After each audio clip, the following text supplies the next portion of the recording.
우리나라 절기에 상강이라는 절기가 있습니다. 찬설이가 내린다. 이제 가을이 깊어졌습니다. 그래서 찬설이가 내리는 계절이 왔습니다. 10월은 서글퍼서 더 아름다운 계절이기도 합니다.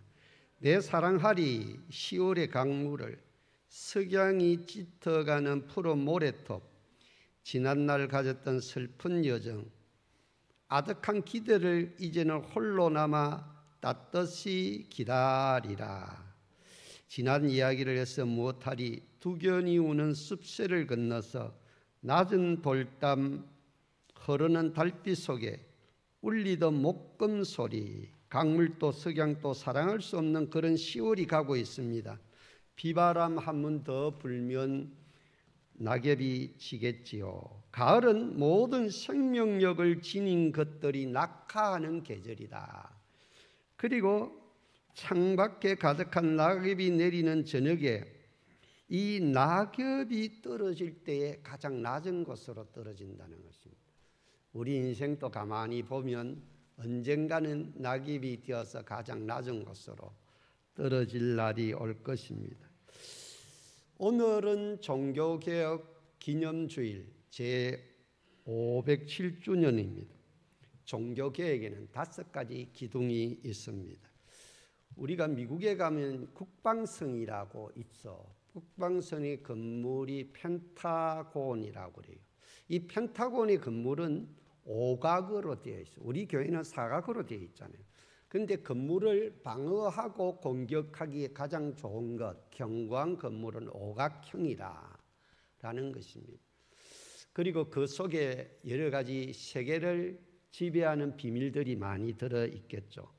오늘 종교교육의 5가지 기둥, 원리, 그 앞에 보면 솔라라는 말이 들어있습니다. 이 솔라, 스크립투라, 솔라 피데, 솔라 그라티아, 솔라 크리스토투스, 솔리디오 글로리아, 이 솔라라는 말이 앞에 다 있습니다. 이 솔라라는 말은 오직, 특별한, 유일한 그런 뜻이 있습니다. 그래서 이 앞에 솔라를 붙이면 그 종교교육의 5대 기둥과 같은 원리가 특별한 존재가 되고 유일한 존재가 된다. 그런 의미입니다.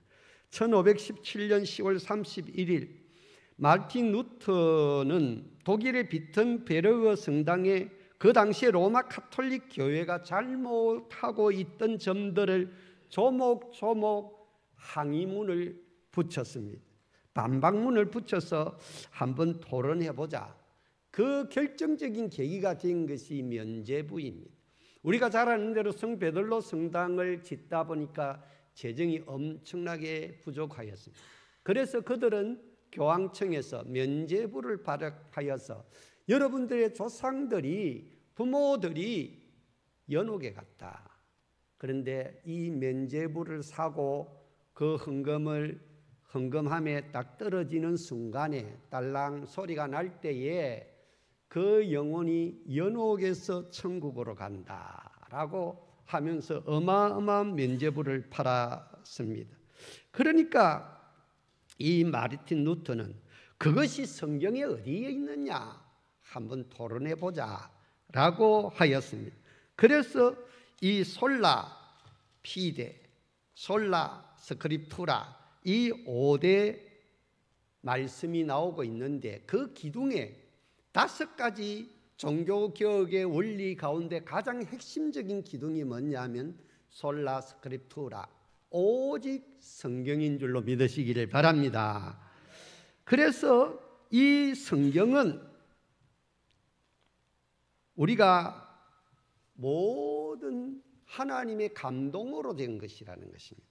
그래서 카톨릭은 유대인들처럼 행위 구원을 많이 강조했습니다. 오직이라는 단어가 들어가면 더 깊이 있게 솔라의 의미를 생각해 볼 필요가 있는데 이 오직 성경 속에는 여러 가지 진리가, 모든 진리가 성경에서 다 나온다. 그래서 모든 성경은 오늘 16절 말씀에 하나님의 감동으로 된 것으로 교훈과 책망과 바르게 함과 의로 교육하기에 유익하다라고 말씀을 하시고 있습니다. 여기서 하나님의 감동으로 되었다라는 표현은 데오퍼누스토스라는 말입니다. 이 말은 하나님께서 호흡하시다, 하나님께서 숨을 내시다라는 뜻을 가지고 있습니다. 창세기 2장에 보면 하나님께서 천지를 창조하시고 마지막에 사람을 흙으로, 먼지로 자기의 형상을 따라 빚어서 그 코에 생기를 불어넣으시니 사람이 생명이 되셨다. 그렇습니다. 그 코에 불어넣은 숨, 바람, 이거를 헬라어는 프뉴마, 히브리어는 루아크라고 합니다. 하나님의 영이 사람의 흙으로 만든 그 유기물 속에 들어가니까 사람이 생명, 인격체가 되었다라는 것입니다. 그래서 오늘 성경을 기록한 저자들이 많이 있습니다. 40명이라고 하는데 실제적으로 그보다 더 될 수도 있어요. 그런데 이 성경의 저자 속에 하나님의 영이 그들 인격 속에 들어가서 감동을 주었습니다. 그래서 비록 사람의 손에 의해서 자료들을 수집하고 편집하고 기록되기는 했지만 그 모든 과정 속에 하나님께서 친히 역사하시고 주관하셨다는 사실입니다. 그래서 그리스도인은 믿음으로 오직 성경을 고백하는 줄로 믿습니다. 하나님께서는 사람의 인격과 개성을 존중하시고 그 사람이 처해 있는 시대적인 배경, 문화적인 환경, 역사적인 배경까지 다 고려하여서 성경을 기록하게 하였습니다. 성경의 66권의 저자는 다 다를 수 있습니다. 그러나 그분들 인격 속에 성령님께서 영감을 주심으로 말미암아 하나님의 영에 감동되어서 그들이 이 성경을 기록한 줄로 믿습니다. 그래서 오늘 우리가 66권의 성경의 구절을 한번 조금 살펴보도록 하겠습니다. 우리가 구약을 39권이라고 하는데 율법서가 나오죠. 모세가 기록을 했습니다. 그 다음에 여호수아부터 역사서가 12권이 나오고 있습니다. 그 다음에 시문서 또는 시가서가 나오는데 5권이 있습니다. 그 다음에 연서가 있는데 15권이 17권이 있습니다. 이 연서를 선지서라고도 합니다. 그래서 대선지서 5권, 소선지서 12권 이렇게 분류를 합니다. 율법서는 율법 속에 계신 그리스도를 나타내고 있습니다. 역사서는 이스라엘 역사를 통해 나타난 그리스도를 드러내고 있습니다. 또한 시문서 또는 시가서는 찬송과 기도 속에 계시는 그리스도를 나타내고 있습니다. 선지서는 연서라고 하는데 대선지서를 사렘, 에겔단, 이사야, 에레미야, 에스겔, 에레미야, 에가, 다니엘 이거를 대선지서라고, 소선지서는 호열, 암몬, 욥미, 나합, 서각, 성말 12권입니다. 이 소선지서를 통하여서 이 선지서를 통하여서 이스라엘 백성들 중심으로 한 역사 속에 하나님의 구원의 섭리를 보여주고 있고 또 열방 속에 하나님께서 그들을 심판하시는 열방 속에서도 세계 역사 속에도 섭리하시는 하나님의 역사를 이 대선지서, 소선지서, 역사서를 통하여서 보여주고 있다라는 것입니다. 그리고 신약은 복음서가 4권이고 역사서가 1권이고 서신서가 21권이고 계시록이 1권입니다. 복음서는 사복음서라고 그러죠. 우리가 잘 아는 이 땅에 오신 그리스도를 증거하고 있고 공간복음서가 있습니다. 그러니까 마태, 마가, 누가를 공간복음서, 예수님의 인생에 초점을 맞춰서 기록한 복음서이고 사복음서는 요한복음서인데 이 요한복음서는 예수 그리스도의 신성에 초점을 맞추어서 기록한 복음서이다 라는 것입니다. 신약의 역사서는 1권이에요. 구약은 12권이나 되지만 신약은 사도행전 이 1권인데 성령님의 임재로 교회와 함께 하시는 그리스도를 증거하고 있습니다. 또한 서시서는 성도와 함께 하시는 그리스도를 증거하는데 그 속에 17권이다 보니까 좀 분류를 할 수가 있어. 교리서신, 옥중서신, 목회서신, 일반서신. 교리서신은 우리가 로마서, 고린도전후서, 갈라디아서, 또 옥중서신은 에필골몬, 약자를 이야기하죠. 목회서신은 디모데전후서, 디도서, 일반서신은 데살로니가전후서, 히브리서, 야고보서, 베드로전후서, 요한 1, 2, 3서, 유다서. 그 다음에 마지막으로 나오는 것을 옛날에는 묵시록이라 그랬죠. 요한 묵시록의 계시록이죠. 요한이 밥 먹었으면서 하나님의 환상을 밤마다 보고 그 비서가 기록을 했습니다. 이 구술을 하면 비서가 구술을 한 그것이 요한 계시록입니다. 그래서 구약은 929장, 신약은 260장으로 구성되어 있는데 신구약이 모두 몇 장으로 되어 있습니까? 1189장으로 되어 있다. 그런데 이제 신구약 1189장 중에 딱 중간에 들어가는 말씀이 어디에 있습니까? 아무래도 구약에 있겠죠. 신약은 260장밖에 안 되니까. 시편 118편이 딱 중간에 있는 거예요. 시편. 그래서 그 앞에 절반, 그 이후로 신약까지 절반, 딱 중간에 118편이 있습니다. 절수로 하면 구약은 23,214절이고 신약은 7,959절로 되어 있습니다. 합치면 31,173절로 구성되어 있습니다. 성경은 성도들이 영원토록 사랑하고 묵상하고 지켜야 될 하나님의 말씀인 줄로 믿습니다. 그러면 구약의 말씀과 신약의 말씀 속에 우리가 무엇을 깨닫느냐 하면은 구약은 따라하십시다. 오실 메시아의 약속. 예수님이 구약의 여러 예언들을 통하여서 오신다는 것입니다. 구원자로. 그리고 신약은 오신 메시아의 성취. 구약에 약속한 그 메시아가 신약에 사복음서에 구체적으로 나와 있지만 사도행전이나 그 외의 모든 서신서, 묵시록 속에 그것이 예수님이 이 땅에 오셔서 하나님의 뜻을 이루는 장면들을 기록해 놓은 것이 신약의 말씀이다. 그리고 우리가 또 우리 예수님은 사도행전 말씀에 보면 구름을 타시고 감람산 위에서 부활승천하셨습니다. 그렇기 때문에 우리는 다시 오실 예수님을 믿습니다. 그래서 오실 메시아의 약속과 오신 메시아의 약속의 성취와 다시 오실 재림하실 메시아를 기다리고 인정하고 믿음을 생활하는 저와 여러분들 되시기를 주의 이름으로 축원합니다. 이 세 가지 메시아를 깨달을 때에 성경의 핵심적인 빼대를 우리가 깨달을 수가 있습니다. 그러면 우리의 신앙은 기쁨과 평안과 행복과 살롬이 충만해집니다. 우리 감천교회 성도들은 1년의 성경을 일독하는 운동을 적극적으로 펼치고 있습니다. 주보를 보니까 제한호 장로님이 일독을 하셨는데 참 여러분들이 살아갈 때 성경 일독하기가 굉장히 어려워요. 그런데 성경을 일독을 하면은 굉장히 자부심이 생깁니다. 테이프 틀어놓고 이렇게 눈으로 읽지 말고 여러분들이 직접 소리를 내서 손에 침을 묻혀가면서 책장을 넘겨서 그렇게 읽어야 진짜 그 말씀이 살아있는 영감이 내 속에 충만하게 임재할 줄로 믿습니다.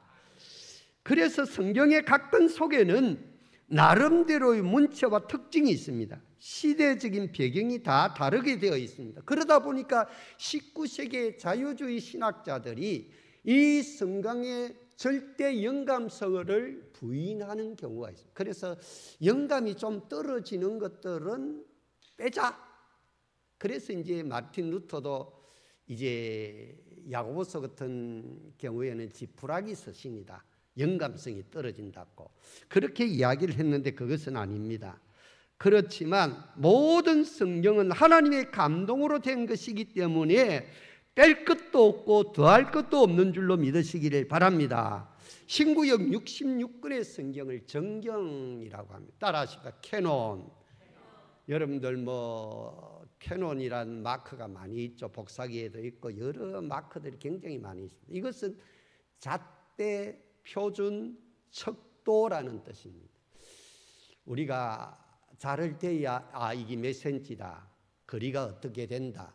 또 청량기사들은 다 청량을 해서 거리를 측정해서 집을 짓기도 하고 도로를 닦기도 하고 여러 사회 도시를 건설하지 않습니까? 거기에 기준이 되는, 잣대가 되는, 표준이 되는, 척도가 되는 것이 정경이라는 것입니다.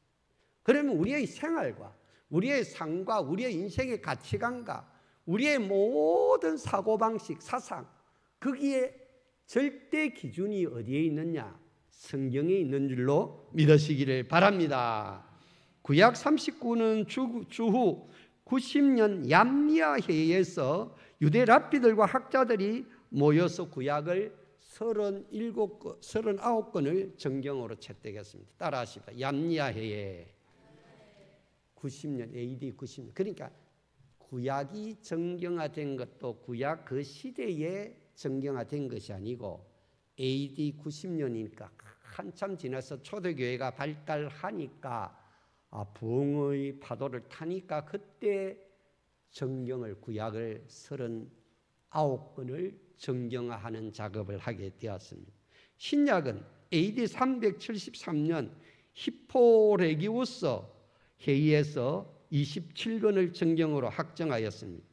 AD 500년까지는 구약의 히브리어 모음체계가 없었으며 AD 600년에서 950년 유대인 학자들이 본문을 정확하게 발음하기 위해서 모음체계와 액센트를 붙였습니다.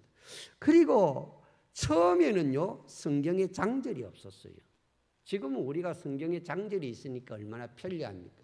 그리고 옛날에는 뭐 열왕기서, 역대서 이렇게 하니까 너무 분량이 많은 거예요. 그래서 역대상하, 열왕기상하, 또 뭐 각 소선지도 한글로 되어 있어요. 12권짜리가 한글로 되어 있어요. 그걸 12권을 다 성격에 따라서 그렇게 분류를 하고 장절을 정하였는데, 장은 AD 1205년 캔터베리 대주구였던 스티븐 랭컨에 의해서 구분이 되었습니다. 장만 하니까 또 불편한 것이 있어요. 우리가 성경을 뭐 오늘 정명순 집사님도 성경을 몇 장 몇 절 이렇게 이야기를 하지 않았습니까? 그러니까 우리가 딱 찾아서 바로 몇 장 몇 절을 찾아서 같이 읽을 수가 있듯이 그때는 절이 없었습니다. 그런데 1228년도에 파리의 인쇄업자이자 학자였던 로버트 에스티엔너라는 분이 책을 출판하기 위해서 절을 붙였던 거예요. 그러니까 절은 그 문맥에 따라서 정확하게 표시가 되지 않은 부분들이 있어요. 여기는 조금 이상하다, 단락이 그런 부분이 있어요. 그러나 장은 대체적으로 잘 구분이 되었다. 그 후에 1555년 불가타역이라는 성경이 번역이 되었습니다. 이것은 라틴어에서 이것이 이제 우리가 읽을 수 있는 이런 오늘날의 성경, 영어 성경이나 한문 성경이나 한글 성경으로 만들어진 최초의 성경입니다. 그때의 신구약 모두가 장절이 붙여져서 인쇄가 되었다. 오늘날의 성경은 1555년 불가타역에 의해서 우리가 오늘날 다 세계적으로 번역을 해서 읽게 되었다라는 것입니다. 모든 성경은 하나도 빠짐없이 여러 과정을 거쳐 하나님의 감동으로 하나님께서 친히 역사하시고 하나님이 친히 택하신 사람들을 주장해서 기록되었기 때문에 우리들은 이 성경의 절대 영감설과 절대 근위를 믿는 줄로 확신합니다. 그래서 기독교의 핵심 교리는 성경을 최고의 근위로 믿으며 그 말씀을 전할 뿐만 아니라 이 말씀에 순종하여 지켜 행해야 함을 가르치고 있습니다. 그런데 예수 그리스도가 아닌 신부나 교황이나 이단 사이비 교주나 이런 사람을 숭배하는 집단은 기독교가 아닙니다. 하나님의 은혜로 믿음으로 신앙생활을 해야 함에도 성김의 행위와 선행으로 고행으로 구원을 받는다는 율법적인 교리는 비성경적이고 가톨릭적이고 이단 사이비의 교리입니다. 유대교는 아직도 할례를 행해야 구원을 받는다, 그들의 선민이 될 수가 있다라고 하는데, 지금은 할례를 받아도 되고 안 받아도 되고 위생적으로는 할례를 받는 게 좋죠. 그러나 할례를 안 받는다고 해서 하나님의 백성이 아닌 것은 아니다라는 것입니다. 그 당시 종교 암흑 시대의 가톨릭 교회가 길을 잃고 부패하여 성경 말씀을 왜곡하고 교황권이나 교회의 전통이나 특정 의식을 지나치게 강조하였기 때문에 이에 저항해서 성경의 뿌리를 두고 마르틴 루터가 95개 조항을 비텐베르그 성당 정문에 붙여서 한번 토론해보자, 뭐 자기가 계획을 하려고 그런 게 아니라 한번 심도 있게 성경이 우리에게 어떤 진리를 가르쳐 주느냐 한번 살펴보자 라고 한 것이 그 당시에 이 인쇄술이 발달하게 되었습니다. 인쇄술이 발달함으로 말미암아 전 세계적으로 이 문서들이 확 퍼져서 그것이 종교교회가 불씨가 되고 종교 암흑 시대를 종결하고 새로운 근대 시대로 변환되는 놀라운 기점이, 변곡점이 되게 되었습니다. 그리고 오늘 우리가 또 생각해야 될 것은 만인 제사장설을 우리가 생각해 보아야 됩니다. 왜냐하면 지금 또 가톨릭 같은 경우에는 신부를 통하지 않으면 신부의 말이 절대적이에요. 그리고 교황의 말이 무오하다, 실수가 없다는 것입니다. 교황도 사람인데 어떻게 실수가 없겠어요? 제가 목사지만 제가 실수를 안 합니까? 저도 불완전하잖아요. 여러분들도 아무리 예민하고 완벽한 사람일지라도 실수를 다 하는 거예요. 그렇기 때문에 교황도 사람이기 때문에 무오하지는 않다는 것입니다. 그런데 교황 무엇을 신부의 절대적인 권위를 내세우고 있습니다. 구약시대에는 레위지파만이 제사장직을 이어받았습니다. 그러나 은혜의 시대인 성령시대에는 구약의 제사장 제도가 폐지되었고 구원의 확신이 있는 모든 그리스도인들은 모두가 제사장이 될 수가 있다라고 주장한 것이 만인 제사장설이다. 그 대표적인 말씀이 베드로후서 2장 9절 말씀입니다. 모든 성도들을 이끌어 왕같은 제사장들이요 택하신 백성이요 하나님의 소유요 거룩한 백성이라고 강조하였습니다. 신부나 목사나 교황이나 교주들만이 제사장이 아니라 예수님을 믿는 거듭난 성도들은 누구든지 제사장이 될 수가 있다. 자기 집에서 예배 드릴 수도 있고 또 그 아버지가 자식들을 축도, 그러니까 머리 손을 넣고 축복 기도도 할 수가 있다. 옛날에는 여자들이나 남자들도 이 강대상에 못 올라왔습니다. 마태복음 27장 50절 51절 말씀에 보니까 예수님이 십자가에 달려 돌아가실 때 크게 소리 지르고 이르시되 영혼이 떠나가시나 이때에 성소휘장이 위로부터 아래로 찢어져 둘이 되고 땅이 진동하며 바위가 터지고, 그래서 이 원래는 여러분들이 앉아 있는 곳은 성소고 제가 서 있는 곳은 지성소예요. 여기 휘장이 속 아죽으로 두께가 10cm에서 15cm예요. 두께가, 길이 말고 두께가. 여러분들 가죽을요 10cm, 15cm 두께로 이렇게 휘장을 달아놨는데 그 사람의 힘으로는 못 찢어요. 근데 예수님이 십자가에 달려 돌아가실 때 천둥 번개가 쳤잖아요. 그럴 때 하나님께서 그 성소의 지성소와 성소를 가르는 휘장을 쫙 찢어버렸어요. 그러면서 누구든지 예수 그리스도의 십자가의 보혈의 공로를 믿는 자마다 누구든지 제사장이 될 수 있다. 할렐루야. 그래서 그때부터 만인 제사장설이 생기게 되었던 것입니다. 히브리서의 말씀에 보면은 그 휘장이 바로 예수 그리스도의 몸이 완전히 찢겼잖아요. 그럴 때에 이 지성소와 성소를 가르는 이 제사장 제도가 확 폐기되고 말았습니다. 그래서 예수 그리스도는 온전한 제사장이시고 왕이시고 선지자이시다. 그래서 누구든지 예수님을 믿는 자들은, 예수님을 나의 구원자로 고백한 자들은 누구든지 제사장이 되어서 성소에, 지성소에 담대히 들어갈 수가 있었다. 이때에 마르틴 루터의 종교개혁의 핵심에 만인 제사장설이 생기게 되었던 것이었습니다.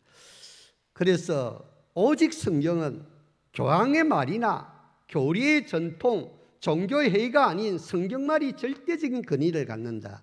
오직 그리스도는, 오직 예수님만이 우리의 구원자시고 십자가 고행이 아니라 예수님의 이름으로 구원을 받는다. 오직 은혜는, 인간의 구원은 인간의 업적이나 선행, 고행이 아니라 전적인 하나님의 은혜로 구원이 가능하다. 할렐루야. 오직 믿음으로는 우리의 행위가 구원의 조건이 아니라 믿음으로 구원을 받는다는 것입니다. 예수님을 믿는 자녀의 권세를 가지면 누구든지 다 구원의 천국의 백성이 된다는 것입니다. 오직 하나님께 영광, 우리 인생의 목적은 먹든지 마시든지 무엇을 하든지 하나님께 영광 돌리는 것이 우리 인생의 목적이다. 이것이 종교개혁의 5대 기준이고 원리라는 것입니다. 그 다음에 시간이 좀 되었지만 이 로마서 1장 16절 17절 말씀을 우리가 조금 상고를 하시겠습니다. 이 말씀은 믿음으로 어렵게 된다라는 내용의 말씀입니다. 헬라어로 보면 이 로마서 1장 17절 말씀이 그전에는 라틴어로 봤잖아요. 라틴어는 여러분들 로마의 공통 언어였어요. 로마 시대에는, 제국 때에는 라틴어를 읽었잖아요. 라틴어 성경을 그 신부들 외에는, 특별히 공부한 사람 외에는 못 읽었잖아요. 그런데 원어는 헬라어잖아요. 구약은 히브리어잖아요. 그러니까 마틴 루터가 원어를 보고 공부를 하게 된 거예요. 신학교 교수고 하니까.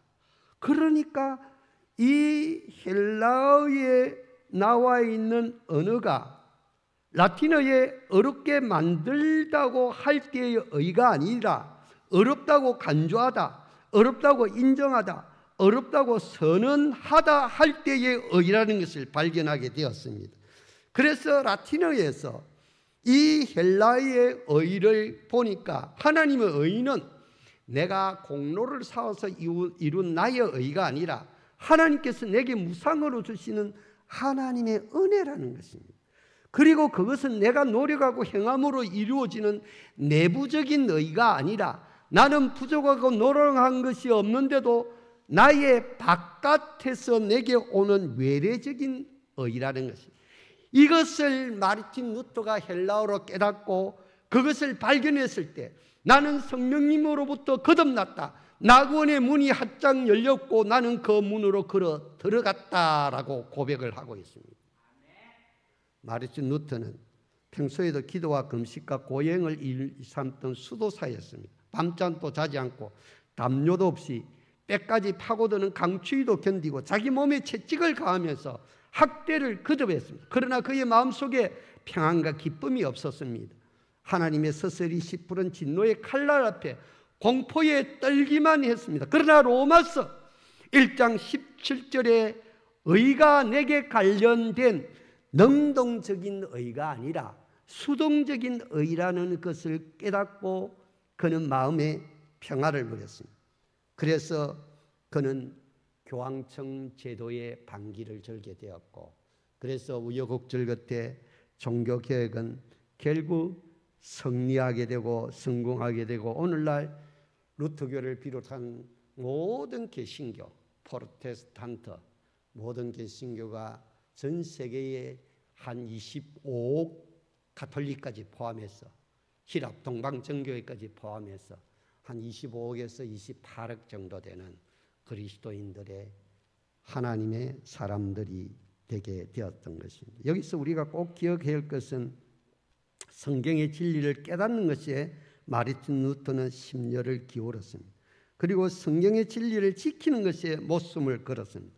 오늘날 지금 우리 사회가 장로님도 기도하신 대로 차별금지법이나 동성애법이나 한기성인권조례법이나 이런 것들 때문에 지금 어마어마한 영적인 육탄전을 벌이고 있습니다. 이런 것들은 다 비성경적인 교리입니다. 그리고 공산주의 이데올로기에 발생한 하나의 그 가지와 같은 사상입니다. 그래서 우리는 이 비성경적인 가치관에서 나온 이 사상들을 이겨내어야 이 땅이 하나님의 나라로 더욱더 부국강병하고 세계의 왕같은 족속으로 택하신 족속으로 21세기의 제사장의 국가로 우뚝 설 줄로 확신합니다. 사랑과 은혜가 충만하신 하나님 아버지, 반동성애라는 둑이 무너지면 기독교 신앙의 자유가 매몰되고 이렇게 행동하지 않으면 우리 후손들은 신앙을 계승할 수가 없습니다.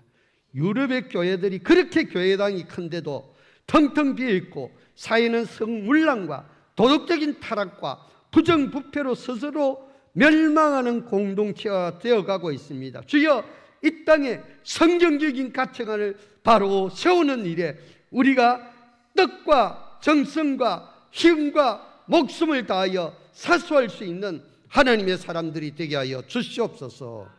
예수님의 이름으로 기도 올리옵나이다. 아멘.